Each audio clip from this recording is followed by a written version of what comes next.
La jeune fille était assise à un stand de rue, savourant tranquillement les mets de son enfance qu'elle n'avait pas goûté depuis longtemps. Soudain, un crissement strident de frein déchira l'air, une voiture de luxe, roulant à vive allure pour gagner du temps, perdit le contrôle et fonça droit vers un petit garçon qui jouait au bord de la route. À l'instant critique, la jeune fille se jeta en avant et utilisa son propre corps pour protéger l'enfant, évitant de justesse une tragédie. La voiture, incapable de s'arrêter, alla s'écraser violemment contre un arbre. La portière s'ouvrit, une femme vêtue de manière luxueuse en descendit. Sans même jeter un regard au petit garçon, elle fixa les objets précieux abîmés dans le véhicule et entra dans une rage folle. L'instant d'après, elle gifla brutalement la jeune fille et l'invectiva. « Tu sais combien vaut ce que tu viens de casser ?» Sans le savoir, elle allait bientôt payer très cher son arrogance de ce jour. Peu avant, la jeune fille venait tout juste de terminer ses études à l'étranger et rentrait au pays le cœur léger. Son père l'avait appelée, hésitant, pour lui annoncer qu'il avait une nouvelle compagne et lui demander si elle accepterait un remariage. Naturellement, la jeune fille ne s'y opposait pas. Mais avant de donner son accord, elle voulait s'assurer de la véritable nature de sa future belle-mère. Or, cette même femme, sur le point de devenir la belle-mère, se rendait justement à l'aéroport avec son frère cadet pour accueillir la jeune fille.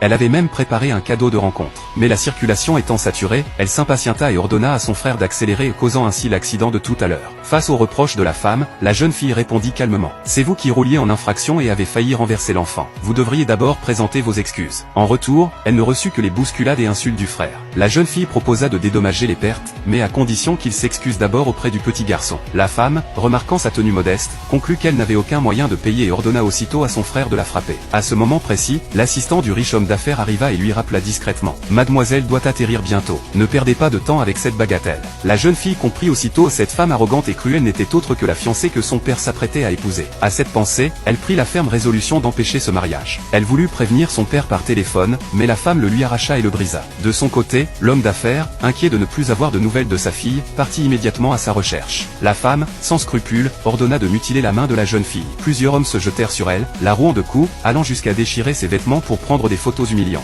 Au cours de la lutte, un collier glissa de son cou, un souvenir laissé par la défunte épouse du riche homme. L'assistant le reconnut aussitôt, mais, n'ayant jamais vu la véritable héritière et constatant l'apparence modeste de la jeune fille, il conclut qu'il était impossible qu'elle soit la fille biologique du patron. Ayant appris cela, la femme perdit sa dernière tenue. Elle arracha le collier, le seul souvenir laissé par la mère de la jeune fille. Pour le récupérer, cette dernière fut contrainte de s'agenouiller, le front au sol, allant jusqu'à ramper sous les humiliations. Mais la femme brisa le bijou sous ses yeux et le jeta dans une bouche d'égout. Alors qu'il s'apprêtait à défigurer la jeune fille, le riche homme arriva enfin sur place et lança un tonitruant. « Que faites-vous là ?» La femme, aussitôt, joua la victime et accusa la jeune fille d'avoir brisé son cadeau. Cette dernière tenta de se relever, mais le frère lui asséna un violent coup de pied qui la projeta de nouveau au sol. Le riche homme, anxieux, scruta les environs à la recherche de sa fille, sans reconnaître la jeune fille à l'agonie devant lui. Trempée de sang, elle parvint à peine à articuler deux mots. « Papa ». L'homme d'affaires se retourna brusquement et resta figé sur place.